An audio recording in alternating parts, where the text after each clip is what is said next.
Alright, so the reason I wanted to demonstrate the first couple of deep tissue techniques on the person supine and for the neck is because I think some of the stuff we use in MAT 20 is nice to add into some of our clients, you know what I mean? So, and I immediately start checking to see if they look aligned, like are the clavicles the same height, is one shoulder off the table, are both shoulders way up. If you look at her, she's pretty good, don't you think? Yeah. She's pretty flat. You know, I don't see anything major here. She kind of likes to leave her head here. That just might be a way she's used to posturing. And I'm actually going to use the deep tissue lotion today. When we do deep tissue massage, we typically don't want to grease up because we're always needing to pin the tissue, you know what I mean, and to stop movement, and if it's too greasy, you're sliding off of it. So a lot of therapists will use a lotion instead, okay? So my warm-up stroke for the neck is kind of long, so I'll start by opening up the pecs. I usually go down at least to the elbow. I'll come up, find C7, and always finish here at the base. Is that too much? Okay. And I'll do that a few times to get it warmed up. Sometimes this way I'll just come through with my thumb instead. Again, find C7, and she's got a lot of stuff going on with her right shoulder. I can already feel adhesions and tightness. Do any of them hurt? Mm-hmm. They do? Mm-hmm. Now, different with, and I haven't gotten a massage from you all, so it's going to be a little bit weird for me, but different for deep tissue is sometimes we're like warming up and we're going quick, but with deep tissue, we almost just go a little slower because we need the muscles to respond to the pressure more. So we really slow our stroke down, okay? You're right. After I've done that a few times, I then go ahead and really start to massage on both sides of the transverse process. And what I do is my left hand is going on my right hand is on the left side of the spine, and this hand's on this side, and I'm alternating, okay? And I make sure I get, like, I know where C7 is, so I make sure I get into, you know, the thoracic ones a little bit lower, because I'm going to actually catch the rhomboids there and the traps. And I'm coming up, and coming up, yep, and coming up, and coming up, and I'll even, like, speed it up and really, and I'll start to really open this up.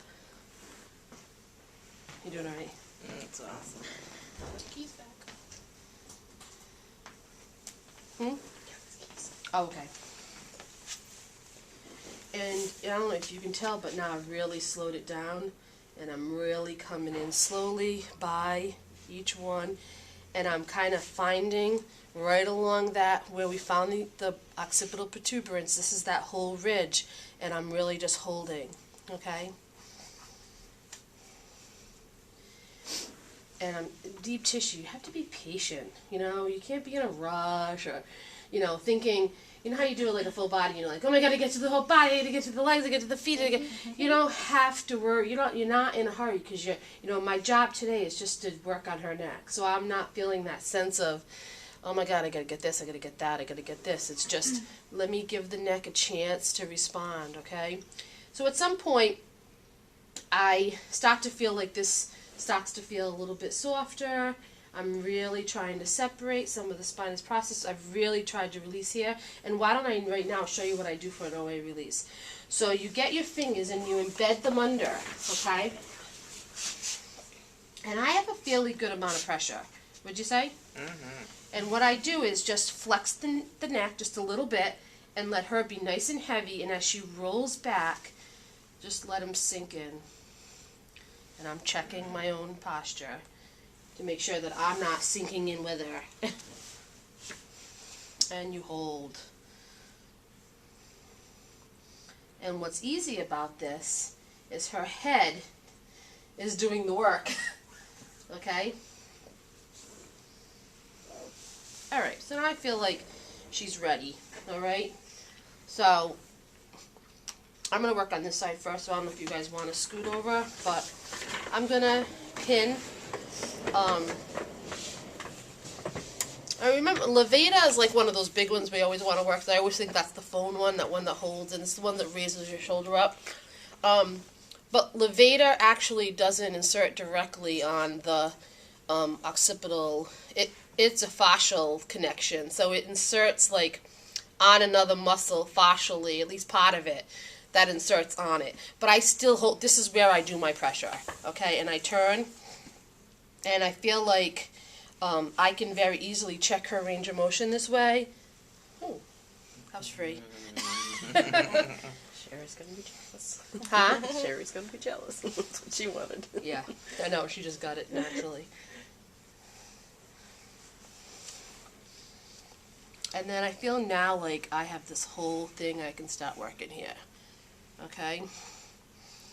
Right from the top, and you can see me bumping. Can you guys see me bumping over it? And it gets a little yucky in here. You okay?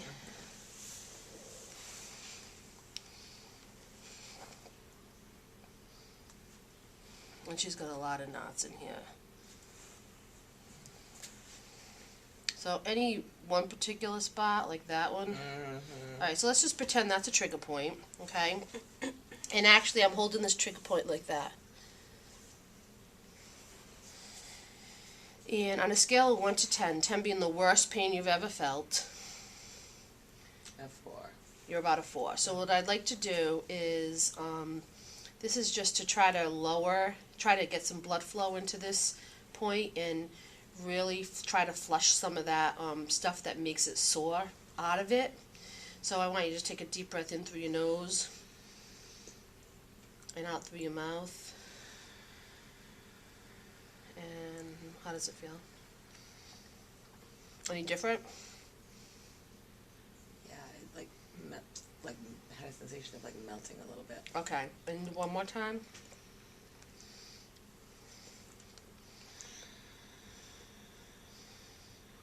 And very good, I really felt that. And you feel better? Yeah, that's wild. Alright, I'm just gonna now flush this through a little bit.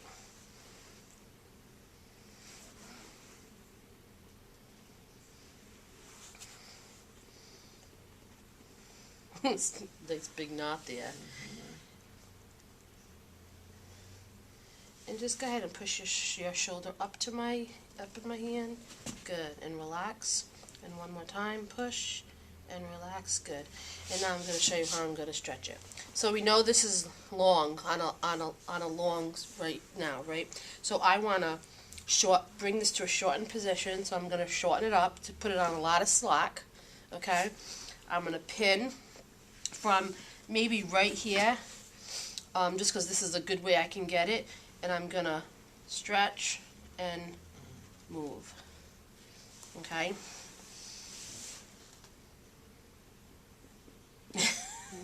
Right over it. So you can see it, I know. So this is a passive active stripping. I'm doing all the work and she's just laying here.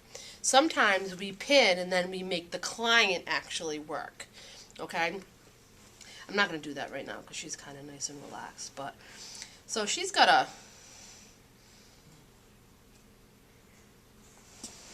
a fairly good knot here. Let's see where it is. See if we can figure out where it is. And it's kind of stuck to the top of your scapula. Feel it? It's already cracking a little bit. So all I'm doing, what does it feel like I'm doing? It feels like you're making it smell, like breaking it up. I'm just literally. breaking it up by just going. I'm using my middle finger, and I'm just. Circle? I'm actually kind of strumming it. Oh, okay.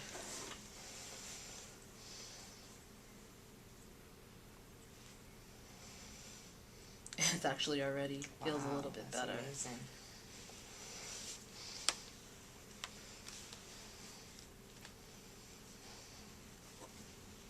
Alright, so maybe at this point, I might then go do the same thing to the other side, just to make sure she stays really balanced. But if I really wanted to continue to focus on that area, what I would do at this point is slide over to here. Yep, Kelly can back there. And I like Looks perfect. working on this side a lot.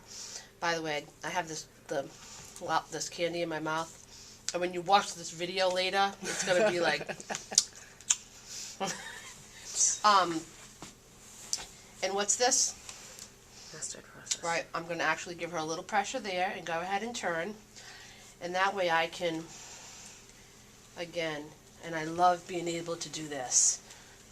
Passively stretch it and really pull. Am I hurting you? Feels great.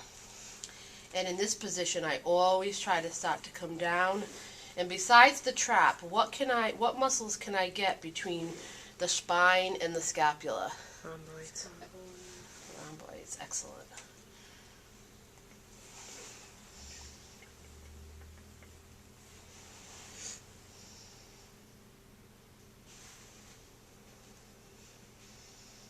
So you realize I'm just working that same knot again, right?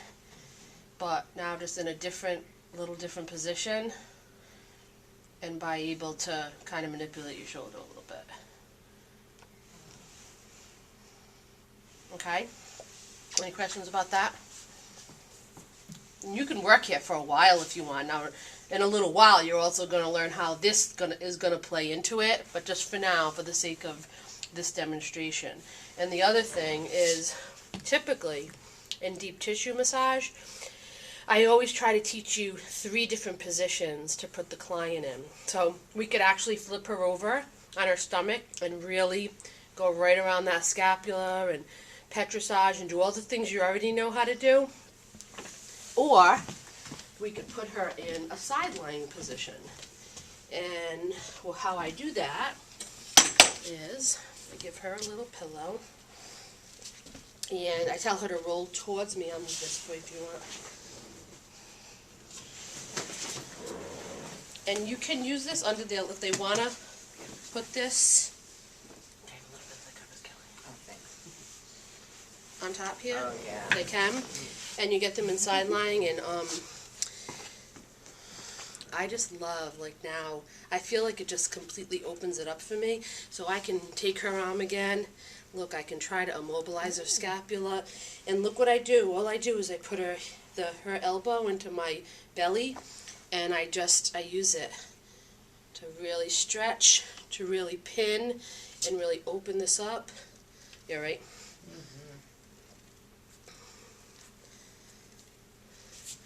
I can come here, you know, I can work here. It's cracking a lot. Can you hear I it? heard Yeah. that one. Girl, you Is are it too so much? west. I love it. You can come here, work all the way down. You can even come to the other side in Swedish this way. Always with that deep pressure on the base, okay? What's this called? Petrissage. Yep.